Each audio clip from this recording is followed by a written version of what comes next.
Today on the Trend Out Loud podcast. Some of these videos are Diddy telling on himself. It's ridiculous. These are videos that allegedly, the prosecution and the feds may use against Diddy in court. These videos are shocking. Like I said, Usher, Justin. What up? It's your boy, Trend Out Loud, and I'm back with another episode. All right, it's Monday morning. I hope you guys had a great weekend and you're well rested because I got a huge show set up for you guys today. All right, we're talking Diddy again. The entire weekend, my timeline was filled with past and some present videos that people are saying might be used against Diddy in courtrooms. They're saying that these are kind of like confession videos. Some of them are from talk shows, some of them are from videos that he made, but there are a lot of condemning videos, right? So what we did is that we are going to put them all together, kind of like of a highlight reel for you guys, all right? I'm going to tell you some of the videos that we are going to play and talk to you guys about. We got Diddy on the Ellen DeGeneres show. We got Diddy on Drink Champs hitting on Fabolous. Katt Williams warning us about Diddy. LeBron James talking about Diddy parties. We got Diddy himself saying what happens to the white man at his parties. We got Diddy confessing to Conan O'Brien that he locks doors at his parties so that ladies can't leave. We have Usher talking about living with Diddy when he was just 13 years old and women approaching him when he was just 13 years old. We also got a video of Diddy and Justin Bieber talking about going out and partying and looking for girls when Justin was only 15 years old. Then we have a follow-up video a couple of years later with Justin Bieber looking very nervous and anxious around Diddy. Then we have a video of Freddy P from Making the Band explaining why he thinks the industry turned Diddy into a monster. We got Candace Owens talking about Diddy's baby mama making a copy of Diddy having sex with a 16-year-old boy, and she made the copy for backup. And then lastly, after we're done with all those videos, we have a little story for you about what Diddy is worried about most while he's in jail. Then after all that, we're going to get into quick news. We're going to talk about Nicki Minaj coming for Jay-Z. We're going to talk about Toronto rapper Lady SB. Steve Stoute talking about Drake. We got a clip from Jay-Z and Rihanna when she was 16 years old. Usher wiping his entire Twitter account. What's he got to hide? And then lastly, we're going to talk about why Janet Jackson is apologizing to Kamala Harris. Then when we're done with all that, I'm going to premiere my one-on-one sit-down interview with DeMar DeRozan, brought to you by CFQR600.com. Then we're going to close out the show, as we always do, with a little bit of sports news. You know we got to talk NFL Sunday. Y'all know what time it is. Turn your TVs, your radio, or your devices up. I'm about to start this show. Let's go.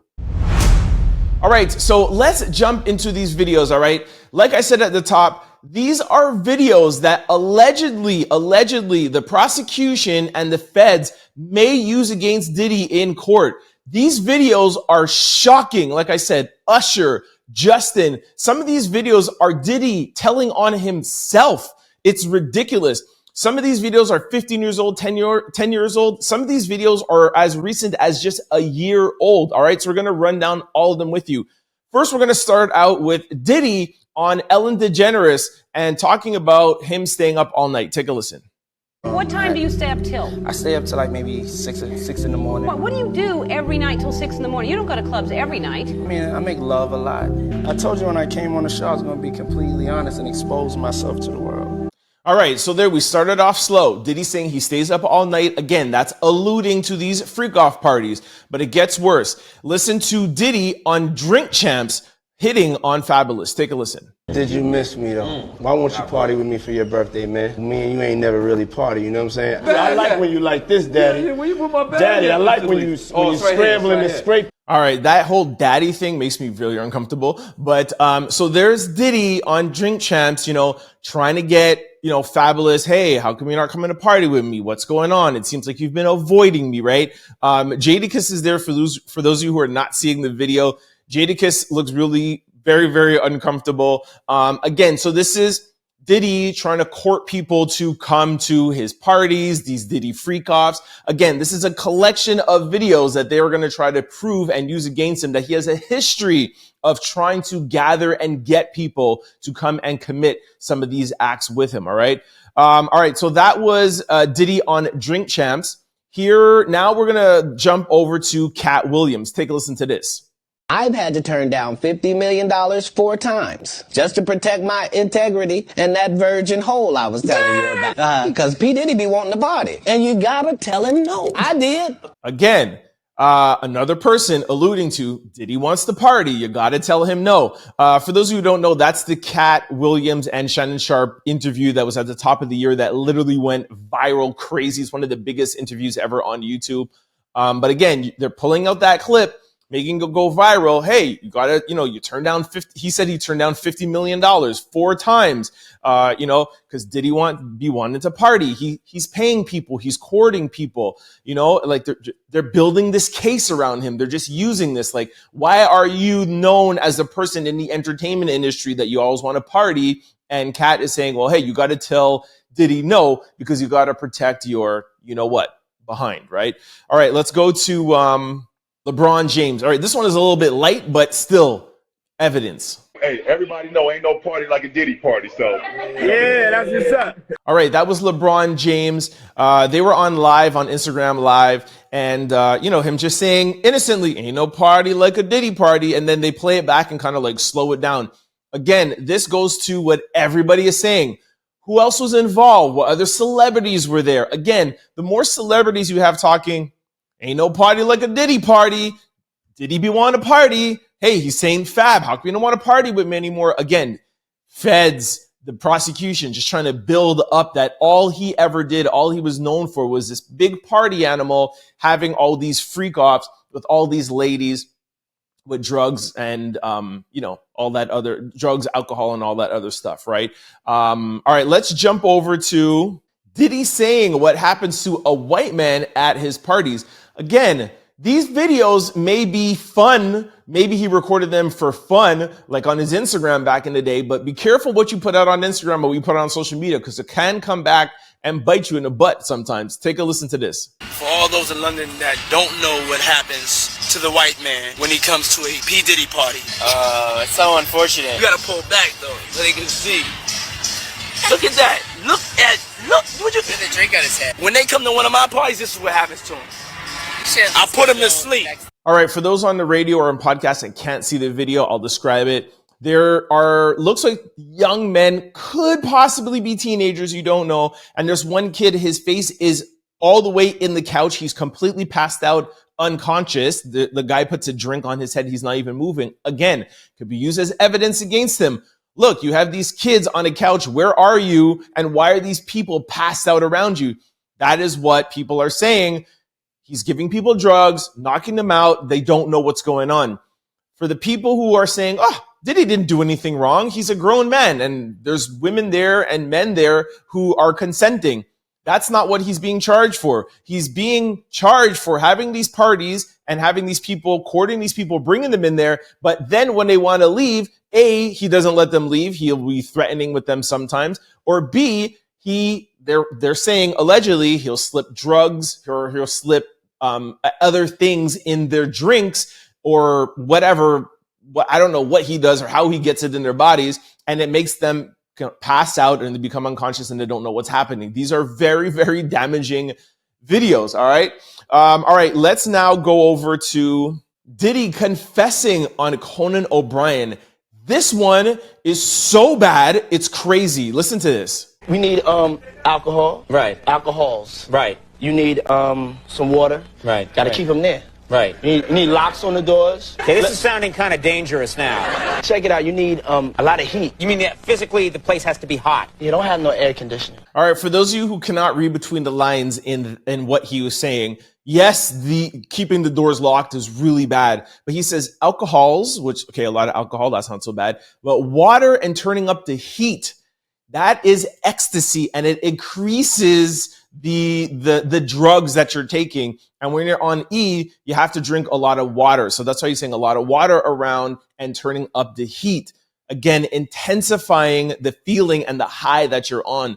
This video alone, again, this doesn't prove his guilt, but if you have a jury that's around and listening to the kind of person he is, they play these videos and it's like, hey, he's not sitting down saying, hey, man, I'd like to have New Year's Eve parties with my family around where we're partying and having a great time, right? He's like, I lock all the doors, turn up the heat, have some water there, and have alcohols. Like, this is very, very, very damaging stuff. All right, let's jump over to Usher talking about living at Diddy's house when he was 13 years old. This is from the Howard Stern show. Take a listen to this. Filled with chicks and orgying like nonstop, right? Hey, it was curious. I got a chance to see some things. Yeah, but you were 13. What were you seeing? I went there to see the lifestyle. So nobody tried to, some woman didn't come along. I ain't say that. Okay. So Howard Stern says, oh, orgies and crazy. And he's like, oh, not really, but kind of. And, I was 13 years old. I didn't know what was really going on. And then Robin is like, so what, you're telling me you didn't indulge at all? Like nothing happened? And he's like, I didn't say that, So again, damaging. For those of you who don't know, Usher, Diddy had, what do they call that? He was his guardian, Usher's guardian. I think he had legal custody of Usher when he was a kid. His parents gave him up to Diddy so that, he could groom him and grow him into the lifestyle, which is crazy now when you think about it. But I don't know, I guess back in those days, I guess the parents thought it was a great idea. I don't know what, his parents were thinking, but that is Usher confessing, no pun intended, what was happening when he was living at Diddy's house as a 13-year-old child. That is so damaging. So damaging. All right, I have more here. I think the next one... Okay, I thought the next one was Justin Bieber. I have this Camron one, and then we'll get into Justin Bieber. This is Camron talking about what he saw when he went to Diddy's house when Mace used to live there, right? This is quick. Just wait. We'll get to Justin Bieber in a second. And Mace was staying there, and I went to go meet him down there one day so we could bust a move. This is when he just signed with Bad Boy, and I went to use a bathroom, and it was on the bathroom sink. And when I came out, I asked him what's about. He like, that's homeboy's joint. I don't know what it's about. This one is sink. This is your bathroom. You're using this bathroom. All right, that's not so bad. I mean, they're all adults, but again, it's not helping his credibility, right? Like, man, you're having Justin Bieber live at your house. You have Usher living at your house. You have Mace living at your house. And all of a sudden, there's like a dildo in Mace's bathroom. Like, that's just, you know what I mean? Like I said, it's nothing illegal, right? But it doesn't really help to your credibility. You know what I'm saying? All right, let's get now over to Justin Bieber. This one is so bad. Justin Bieber at Diddy when Justin Bieber was 15 years old talking about girls and partying. Listen to this. So check this out, yo. Justin, you ever seen the movie 48 Hours? Right now, he's having 48 hours with Diddy. Where we hanging out and what we doing, we can't really disclose, but it's definitely a 15-year-old's dream. I had legal guardianship of Usher. I don't have legal guardianship of him, but for the next 48 hours, he's with me, and we gonna go buck full crazy. What you want to do? What you want to do over the next 48 hours? Let's just go get some girls. Let's go hang with some girls. There, so he says he had legal guardianship over Usher, and then so Usher, sent Justin Bieber there for 48 hours. There's a Lambo in the video, and he says that, I'm driving this tonight. Again, 15 years old, doesn't have a driver's license, and then he was like, we're doing things that we can't talk about. It's undisclosed. And then you hear Justin Bieber saying, yeah, let's go get some girls. Again, a 15-year-old kid. Of course he's going to say crazy stuff like that. It should be up to your legal guardian at that age being like, let's, we're going to say when we play PlayStation or something. You know what I mean? But again, super, super, super damaging. And then ironically, I have a video. I think it's a couple of years later. It doesn't say exactly how old Justin Bieber was, but listen to Puffy saying like, how come you're avoiding me? Again, like he said to Fabolous in the earlier video, why are you avoiding me? What's going on? And then Justin Bieber is very, very uncomfortable. And he's like, I don't know. You want my cell phone number? Take a listen. Everything's good? Selling out arenas and everything? Starting to act different, huh? No, you ain't been calling me and hanging out the way we used to hang out. I mean, you try to get in contact with me, through all my, partners and whatnot. Mm-hmm. But you never really got my number, so. Right. Okay. My number? Yeah. That's crazy. Crazy. All right. Let's go to, all right. This one is interesting. So this is Freddy P making the band. I have to cut this up because the YouTube won't let me play the whole thing. I'll try to put this on my Instagram, but this is Freddy P explaining the industry and how he feels like Diddy was a middleman in the industry and what Diddy had to give up to get the trust of the people higher up in the music industry, and him having to do sexual favors for people in the industry. So Diddy now, when he has the power, he goes to the artist and was like, you know what I had to do to get to here? You're going to have to do this to me now to get to where you want to be, you know? So Freddy P is kind of just talking about Diddy, but also talking about the industry in a whole, and like how it cultivates and brings out the monster in people, because they're like, hey, I had to do this, you're going to have to do this too. So it starts higher up than just Diddy. Take a listen. People don't understand. That's the reason. That's why it's the reason Puffy don't want to give nobody, any artist he deal with, he'll tell you, I ain't gonna make it hard for you. I had to do this. You got to give up that butt. You got to give up that butt. You know why? Because he had to give up that butt. He became a victim, and it turned him into a monster just trying to hide his own secrets and not living his truth. I gotta watch that whole interview, man. Sounds really interesting. All right, so that was Freddy P. Let's jump over now to our last video. This is Candace Owens talking about Kim Porter's book. I don't think Kim Porter's book did not come out, but they're saying this is why it's so skeptical, or suspicious rather, that Kim Porter passed away around the time that her book was coming out, and that she found tapes of Diddy having sex with an 18-year-old, and this is why she mysteriously passed away, right? Anyways, here's the video. Take a listen.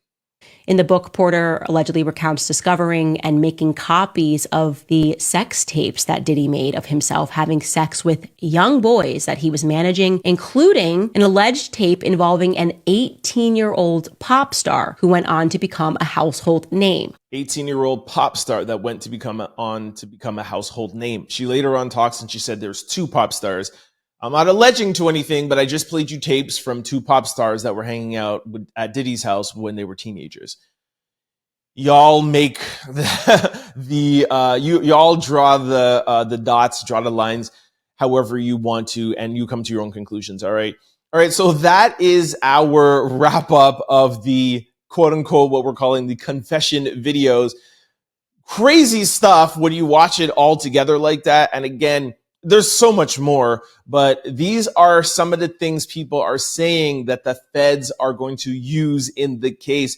Really, really damaging stuff. And just imagine what's on the cell phones of people, the conversations, the wiretaps, the videos from surveillance footage at Diddy's house. Like, for some of you that might be like, oh my gosh, why do we keep talking about this? It's like, this case could uncover so many things in the entertainment industry, because Diddy was known, like LeBron told you, there ain't no party like a Diddy party. Like everybody partied at Diddy's house. This is what he was known for. And now if it's, saying that there was a lot of illegal activity, and people are saying, like Stephen A. Smith said last week, Diddy is very loose-lipped. He's not going to want to go into jail for life and keep all of these secrets to himself. Who else is he going to bring down with him? This could be one of the largest, most, like the biggest bombshell in Hollywood history.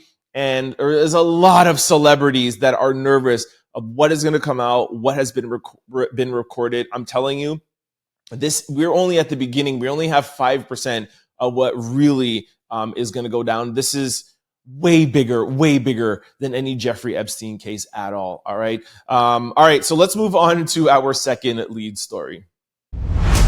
All right. In our second lead story, only fitting that we tell you guys what Diddy is feeling like in jail. So reports are saying that Diddy is having a difficult time adjusting to the detention facility, apparently, but not due to his own discomfort. According to TMZ, Diddy is concerned about his 7 kids and desperately wants to communicate with them. A source close to the family told the outlet that Diddy is doing okay himself, but is very concerned. For the time being, the family has been supporting each other. Diddy's twin daughters have been staying with a friend of their mother, Kim Porter, who we talked about in the last segment. It's not exactly clear when he'll be able to talk to them or, of course, see them. But what we do know is that Diddy is getting 3 showers a week and 1 hour recreation time. I don't know why they threw that in at the end there of the article. But yeah, so apparently Diddy's doing fine. There's been reports that he's been on a watch list, or, you know, people are worried about what he might want to do to himself. Apparently, according to Diddy's lawyers, Diddy's fine. He's in good spirits, you know, considering, you know, where he is, but he's fine. He is just worried about his kids, and that is all. He's ready to fight these allegations. He's maintaining his innocence. He's saying, don't worry about him. He's ready to fight this. All Diddy is concerned right now is with his kids. And, you know, he doesn't get to talk to them. And again, like the article says, he's getting, you know, 3 showers a week, which I find a little bit weird. How come even if you're an inmate, how don't you not just get a shower a day? I find that a little awkward. And then, you know, 1 hour recreation time. That's normal, right? But yeah, so listen, that's my Diddy news, all my Diddy news for today. I have a couple of things sprinkled in quick news with Nicki Minaj talking about Jay-Z. But let me know what you guys think so far about the case. As I always say, if there's anything that I forgot, any new developing news that's going on out there that I haven't mentioned, send me an email. I will definitely try to get it into tomorrow's show. Comment below how you feel, everything that's going on. I want to hear from you guys.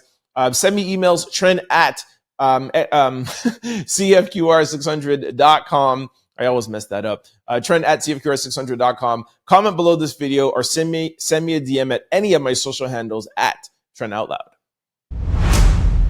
All right, this brings us to quick news. Ring my bell.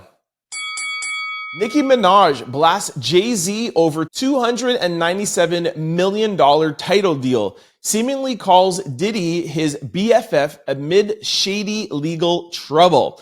All right, Nicki Minaj puts Jay-Z on blast and the whole title deal. Nicki reveals that she was only offered a measly $1 million out of the $297 million bag when title was sold to Jack Dorsey. While reports claim she really got $9 million, Nicki says that's cap.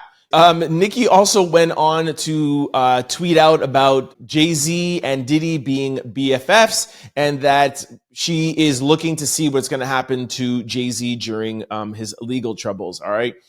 She went on to explain more about the title deal. And she tweeted out and she said, I received a call advising me that title was sold and they made no money on the deal. But wait, there's more. The lawyers from Tidal said that she had 24 hours to sign the agreement. And if she didn't sign it within 24 hours, the $1 million was off the table. That's why she didn't sign it. So Nicki has been going at Jay-Z's head for the past 2 or 3 weeks, the whole Lil Wayne Super Bowl thing. And now I don't know how this title thing came up. Oh, you know what? It was from Steve Stoute. It's a Steve Stoute interview on The Pivot. And he was talking about Nicki Minaj. I don't know why he went and brought up Nicki Minaj's name. You know, you can't bring up Nicki Minaj's name without her coming out her and defending herself.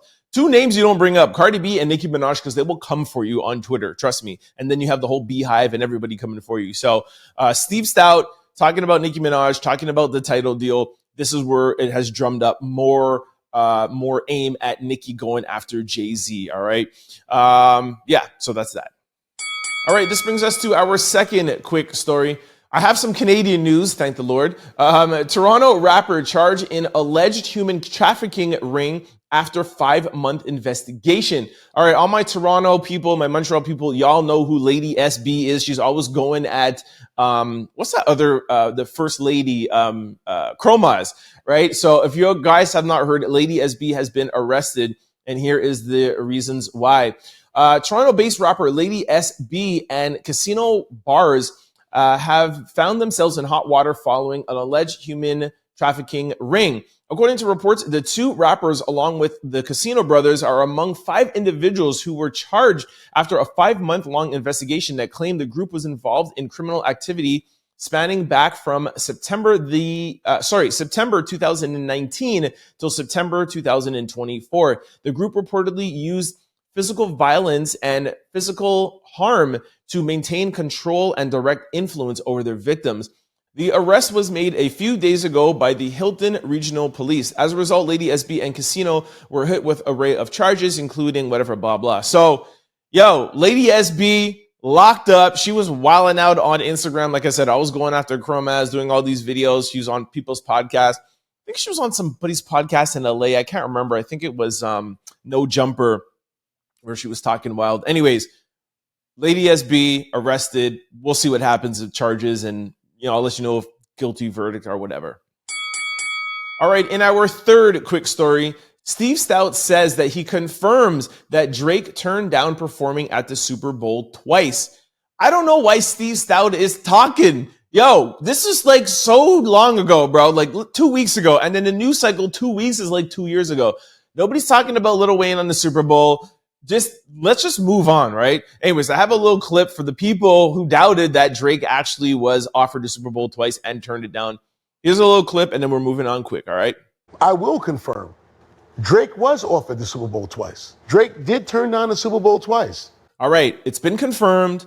Lil Wayne is not doing the Super Bowl. Drake was offered the Super Bowl twice. Kendrick Lamar is doing the Super Bowl. We got a lot of other things to talk about, yo. Diddy has been arrested, all right? He's been denied bail.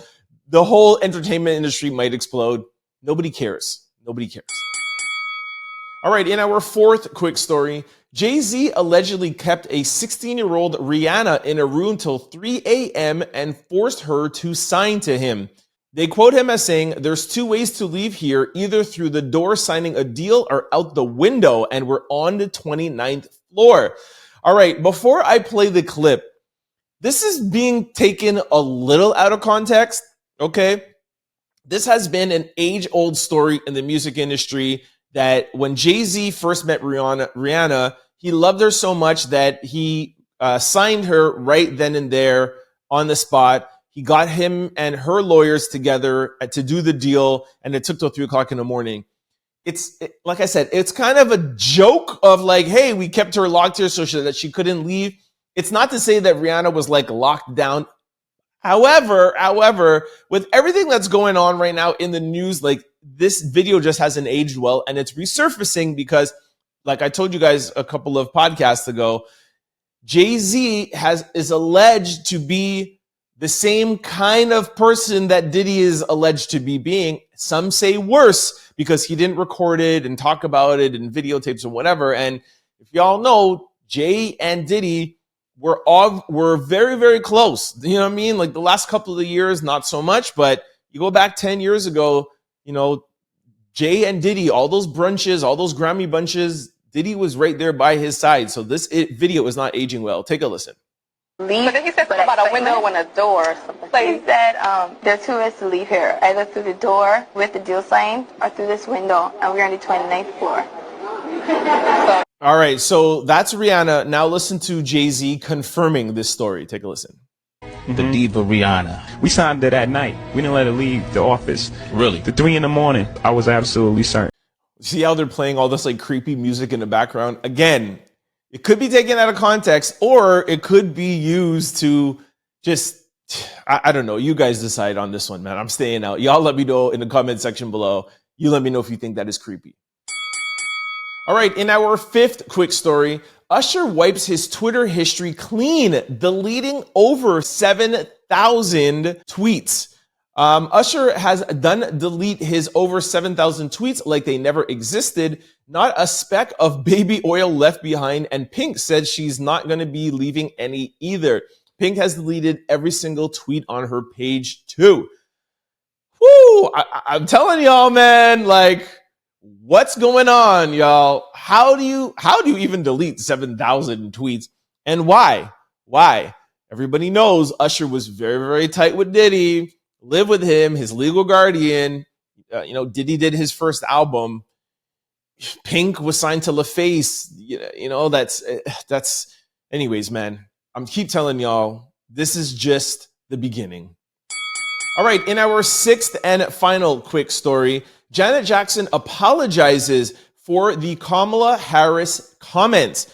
All right, for those of you who don't know, Janet Jackson did a sit-down interview, and she said to somebody, she said, Kamala Harris is not black. That's what I heard. She's Indian, but her PR team quickly came around, I think 24 hours later, and put out an apology. And it says, following the backlash from the recent comments about Vice President Kamala Harris, Janet Jackson has issued an apology. Her manager says Janet Jackson previously spoke based on misinformation about the Democratic presidential nominee's family and ethnicity during a recent interview on The Guardian. She deeply respects Vice President Kamala Harris and her accomplishment as a Black and Indian woman.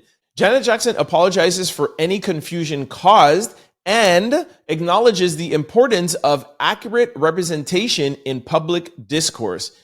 She also says, we appreciate the opportunity to address this and will remain committed to promoting unity.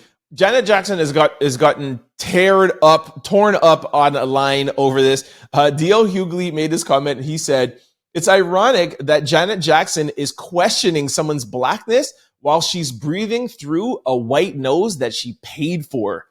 Ouch. Listen, I'm a big Janet Jackson fan. I haven't heard the interview. It sounds to me like Janet was saying, hey, I heard, not like she was saying it maliciously, but she's like, I heard she's actually really not black. I feel like Janet Jackson is kind of disconnected like that, where she could have just been hearing hearsay and not following what's going on. But hey, I'm a little biased because I love Janet, so who knows? But D.L. Hughley and people are tearing her up. This whole race thing with Kamala just drives me nuts anyway, so I didn't even want to know anything more about it, to be honest with you. All right, this is the point in the show we would normally do question of the day, but like I said at the top, I am going to be premiering my one-on-one interview with DeMar DeRozan, brought to you by CFQR600.com. This is our first one-on-one that we're doing. This is a new segment that we're trying to bring to the Trying Out Loud podcast. I hope you guys like it. Shout out to DeMar and his whole team for sitting down with us. I did this interview in Toronto. DeMar DeRozan has a great book out talking about, growing up in Compton, his relationship with his father, staying out of the streets, his battle with depression and how he handles that, getting into the NBA, making money. It's a great, great book. Thank you very much to his team again for sending it to me. We had a great conversation, and I'm really happy to premiere for you guys. Please let me know at the end of it, what you think. Comment below. Like I said, send me a DM or hit me at any of my social handles. But here is the premiere of my sit-down interview with DeMar DeRozan, brought to you by CFQR 600 Montreal. Take a listen. DeMar, thank you very much for sitting down with us. You are the first guest on our new segment, one-on-one with Trent Out Loud on CFQR 600 Montreal. So thank you very much. Appreciate it. Thank you. Thank you for having me. All right. So everybody knows who you are, of course, especially in Canada. But I want to start off with some accolades just to remind them of the greatness. DeMar Darnell DeRozan, born in Compton, California, August the 7th, 1989. He played college basketball with USC Trojan and was selected 9th overall by the Toronto Raptors in the 2009 NBA draft. He is a 6-time All-Star and 3-time All-NBA team member. He spent 9 seasons with the Raptors, including 5 playoff runs before being traded to the San Antonio Spurs in the summer of 2018, Chicago Bulls 2021, and then traded to Sacramento Kings in 2024. DeRozan is a gold medalist with the U.S. national team in 2014 World Cup and 2016 Summer Olympics gold winner. This is what I think is amazing. Of all active NBA players, DeMar DeRozan is currently on the 6th all-time scoring list with 23,582 points, slightly behind Steph Curry, who's in 5th place. Round of applause, everybody. Let's go. That is amazing. When I was doing my research, I didn't know that. How does it feel to hear those accolades? Man, it's still surreal. Yeah. Still something I don't fully take in because, starting out 15, 16 years ago, I never thought I'd be sitting where I'm sitting, as far as history books are concerned. I never thought I'd be where I'm at. I just want to add also, too, because I heard this in your book, of all time, there's only been 50 NBA players that have even broken 20,000 points. So that's another accolade. That's Yeah. amazing, bro. Yeah. So I absolutely love the title of this book. I think it's brilliant. Above the Noise, My Story Chasing Calm. Can you tell me a little bit about that title and what it means to you? I try to make it as self-explanatory as possible. No, more so like, you know, being above the distractions, the temptations, the negative energy that get thrown your way growing up in difficult situations and going through difficult situations. And with that, when everything get too loud for you, being able to chase something positive, and that's the calm. Especially, you know, it's kind of, you know, the storm, the calm before the storm, you know, trying to stay in that element. I love the word chasing, because a lot of people think with mental health that it's something that you can obtain. It's something that you always have to continuously work on. So I love the word chasing, calm. For sure, yeah. Thank you so much for writing this book. I'm a mental health advocate. I've been diagnosed with being bipolar. And for me, I feel very open talking about mental health. A lot of people are like, oh, you shouldn't tell people all that stuff. But I feel like if, especially black men like us, talk more about it, it dilutes the conversation and it doesn't make it so stigmatized. Whereas that, you know, somebody will easily talk about being diabetic. And being diabetic just means that your pancreas does not produce insulin. You being depressed, that just means that your mind works a certain way. Or me being diagnosed with being bipolar, it's just an expression to let us know how our mind is thinking. So thank you so much for helping us and people like me spread the word, okay? When you first open your book, one of the first things you see is a dedication to your father. It says, "To my father, Frank DeRozan, the man who made who I am." What does that mean? Oh man, my hero. The guy who raised me, the guy who taught me my morals, my hard work, showed me what resiliency was. He was the first staple of an idol that I had. In your book, you said something that you said really stood out to me. And you said, "I'll never forget one night, I was 6 or 7 years old, looking outside of my front window and seeing a dead body lying in the middle of the street. That is something that a kid should never see. That body stayed there on a heap on the side of the road. It was hours before a wagon came and picked it up." Experts can never really pinpoint where depression or any sort of mental health stems from. But do you think seeing those things at such a young age, do you feel like that's maybe where your depression could have came from?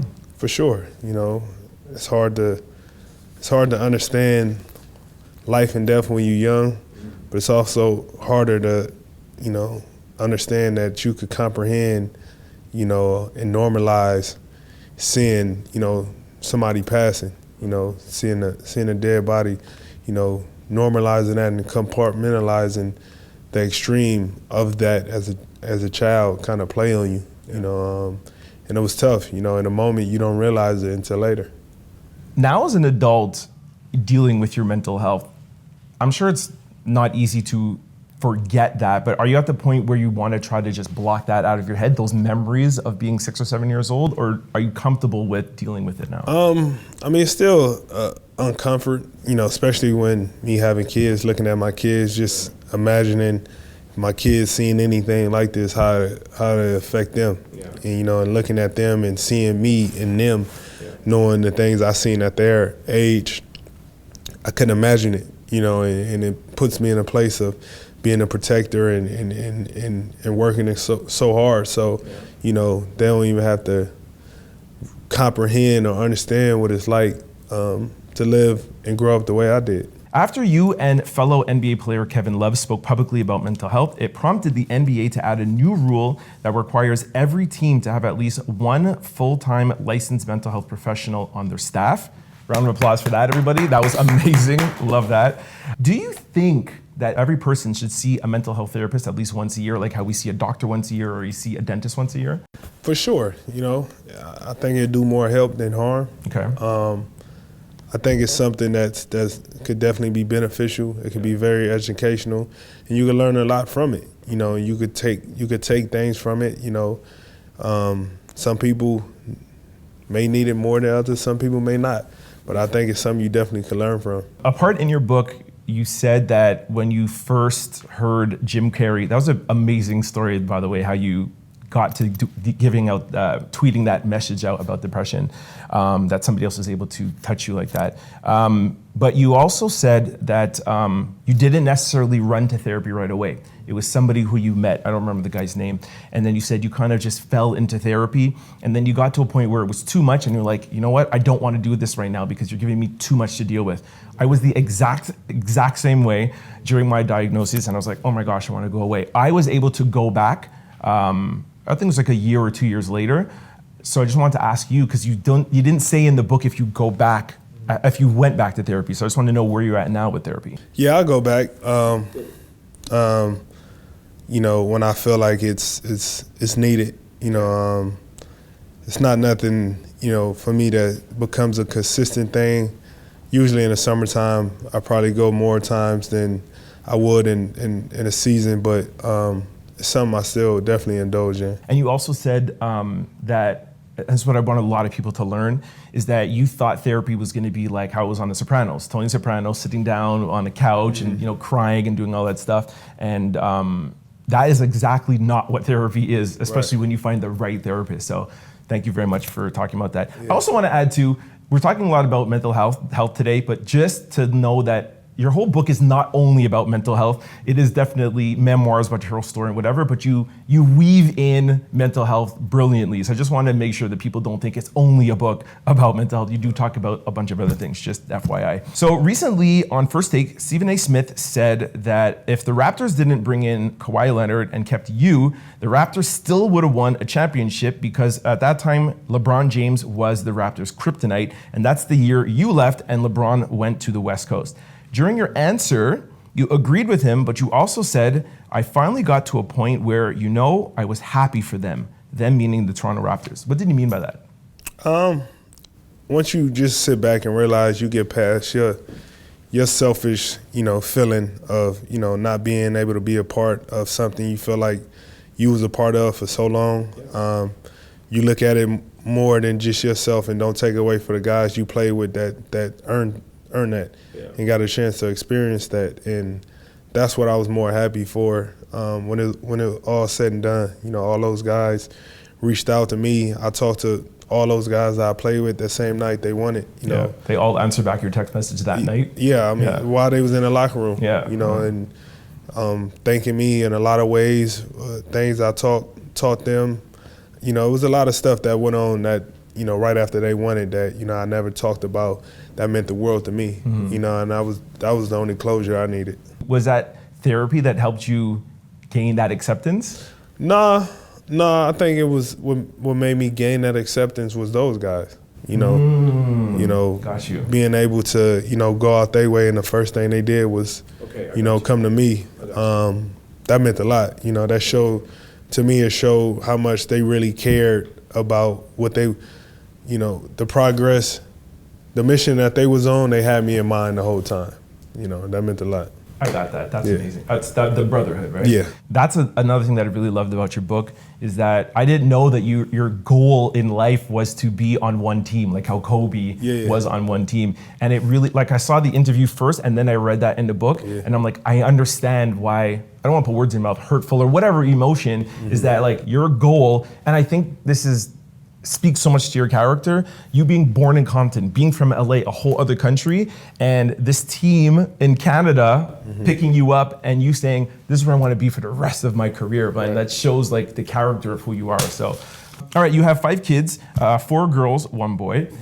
What do they think about your book and what do they think about mental health? Are they old enough yet? Do you talk to them about that? No, I haven't got around to it yet, and I think this book kind of be like a baseline of insightful, you know, way of my life of just showing that, you know, I wasn't perfect. I was flawed. I've been through a lot of things, and, you know, hopefully by the time they could really understand what's what, they could see all the rights that I made of my wrongs that I made in my life, or certain ways I would about certain things that I wish I would have did different, and how I could teach them knowledge through a lot of my faults, you know. So I think in due time, as they get older, it'd definitely be something I could express to them, I could talk to them about, with a lot that I was going through personally, you know.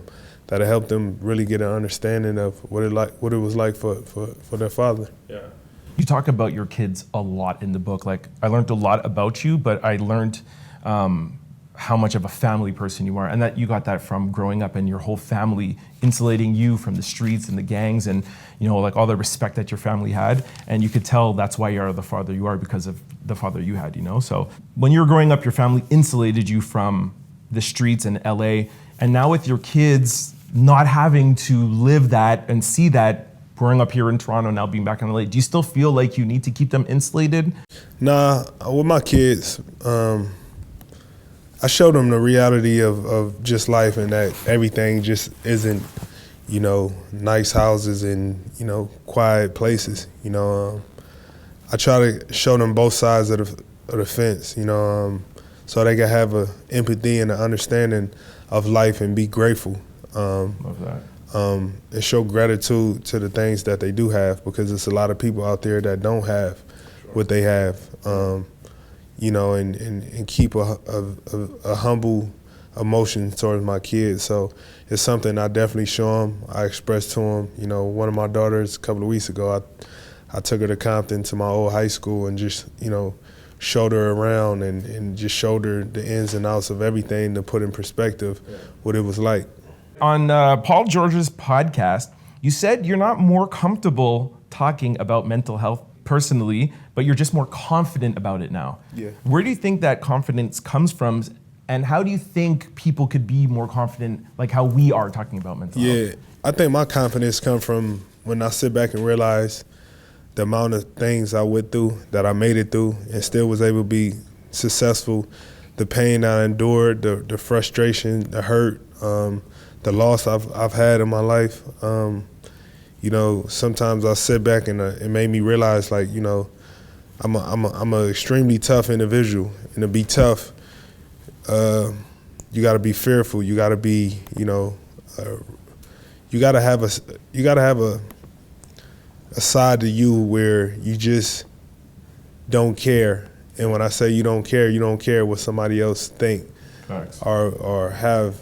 Yeah, I love that. Have their opinion affect what you say. Yeah. Love that. So it's in a sense, I could be scared to do something, but in the same token, I got the confidence to do it, you know? Love that, dude. Love that, man. All right, so they're telling me I can only have one more question. I'm gonna do two very quickly, okay? What does LA mean to you? LA means everything to me. You know, LA, Compton, California, is what shaped me, what molded me, what gave me my makeup as an individual, from top to bottom. So LA is home. LA is the foundation of who I am. You and your father are big movie buffs. You guys did have cable. This is one of the things you get to pass the time. What's your favorite movie of all times? Godfather 1 and 2. Love that. Yeah. Thank you, brother. Appreciate it. Thank you for letting me go a little further. What a good interview, man. Round of applause for the Trend Out Loud team, man. Thank you very much, DeMar DeRozan. I hope you guys liked it. We are going to be doing more one-on-one interviews, so stay tuned for more. All right, this brings us to sports news. I'm running really low on time, so I'm going to just recap some scores for you. On Thursday night's game, the Jets beat the Patriots. Kind of a boring game. The Giants beat the Browns. The Eagles beat the Saints. That was a boring game, too. Vikings beat Houston, another boring game. Broncos beat the Buccaneers. Packers beat the Titans. The Colts beat the Bears. The Steelers beat the Chargers. Oh my gosh, I only have the 1 o'clock games. I don't even have the 4 o'clock games. Anyways, we'll talk more about football tomorrow, right, guys? I'm running low on time. Before I let you go, I just want to remind you guys all the ways to keep up with the Trend Out Loud podcast. If you're used to watching this podcast on YouTube or listening to it on podcast platforms, please try to check me out on cfqr600.com. Just go on any device, anywhere in the world, go to the website and hit the live button from 11 to 12. I'll be there giving you your entertainment news while playing the best from 90s and 2000s of hip hop and R&B. It's a great hour. It's a great way to kind of break up your day and get your entertainment news. Vice versa, if you're used to listening to this show on CFQR600.com or 600 AM on the radio station in the Montreal area, and if you cannot always watch the show between 11 and 12, don't worry. You can always catch the show on YouTube or podcast platforms. Go to your desired site, type in Trend Out Loud, the show will pop up. Don't forget to hit that follow or subscribe button so that you could be notified every time we upload new shows, and we do upload daily. And if you're like me and you like video, Spotify now supports video. So we have video on Spotify and on YouTube. Lastly, follow me on any social media platforms that you wish. The handle is Trend Out Loud. Don't forget to follow the production company, Exclusivity Media, on Instagram. And that is it. I'll see you guys tomorrow. For those of you who are listening on CFQR, stay tuned for my boy, Don Smooth, and the Midday Mix. The rest of y'all, I'll see y'all tomorrow. Thanks for hanging with me.